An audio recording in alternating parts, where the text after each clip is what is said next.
merupakan pendekatan yang tidak bermula dengan penerangan rumus. Sebaliknya, guru memberikan contoh terlebih dahulu dan membimbing murid membuat pemerhatian sehingga mereka sendiri dapat merumuskan peraturan bahasa. Seterusnya, saya akan menunjukkan contoh situasi pengajaran dalam kelas yang menggunakan kaedah induktif. Rekaman ini memperlihatkan bagaimana aktiviti disesuaikan mengikut tahap rendah, sederhana, dan tinggi. Oke, selamat pagi semua murid-murid dan salam sejahtera. Pada hari ini kita akan mempelajari tata bahasa menggunakan kaidah induktif. Kaidah ini bermaksud cikgu tidak akan memberikan rumus pada awal pengajaran. Sebaliknya, kamu akan melihat contoh terlebih dahulu, membuat pemerhatian dan akhirnya membina rumus sendiri.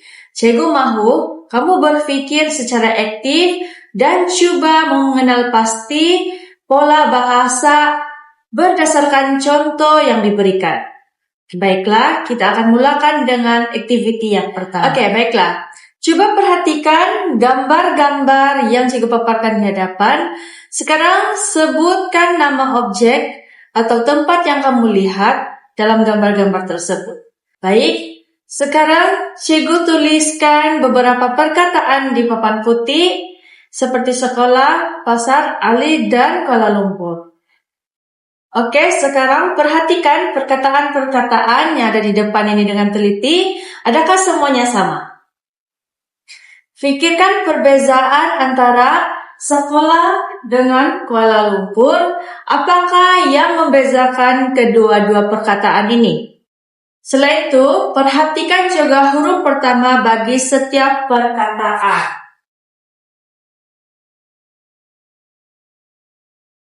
Daripada pemerhatian kamu, coba simpulkan apa perbezaan antara kata nama am dan kata nama khas.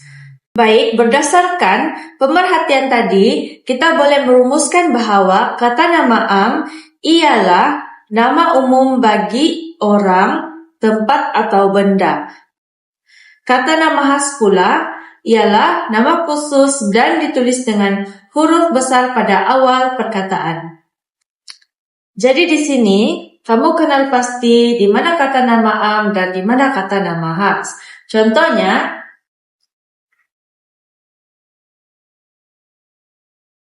sekolah merupakan kata nama am. Ini adalah kata nama am. Kenapa ini adalah kata nama am? Karena kata nama am ialah nama umum bagi orang, tempat, ataupun benda. Jadi sekolah adalah kata nama am. Manakala Kuala Lumpur merupakan kata nama khas. Kenapa? Sebab Kuala Lumpur merupakan nama khusus yang ditulis dengan huruf besar pada awal perkataan. Jadi, Kuala Lumpur merupakan kata nama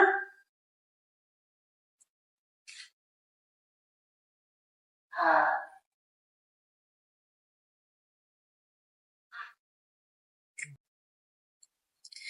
Oke, sekarang kita beralih kepada aktiviti kedua.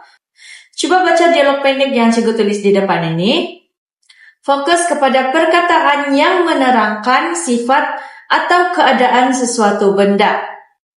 Sekarang, kenal pasti perkataan yang menunjukkan sifat dalam dialog tersebut. Perhatikan perkataan seperti besar, cantik, dan selesa.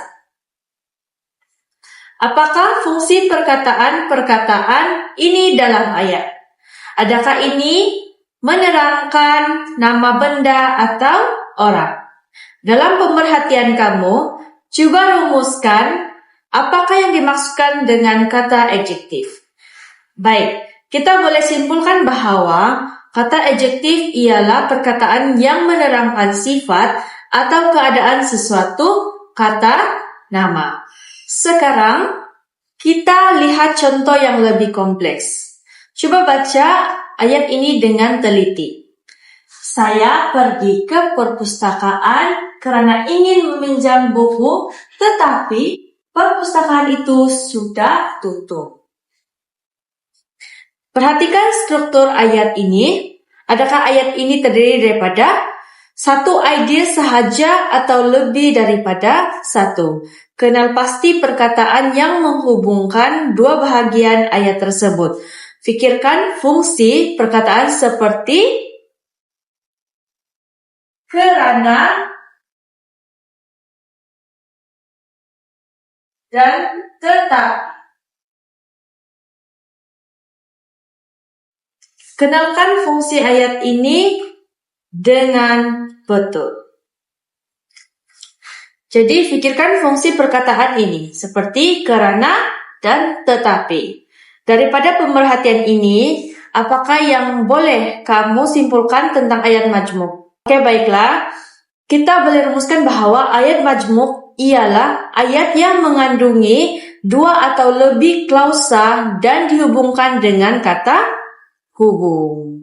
Baiklah murid-murid, hari ini kita telah mempelajari tata bahasa melalui kaidah induktif. Jika tidak memberikan rumus pada awal pengajaran, tetapi kamu sendiri yang mengenal pasti pola bahasa melalui contoh yang diberikan.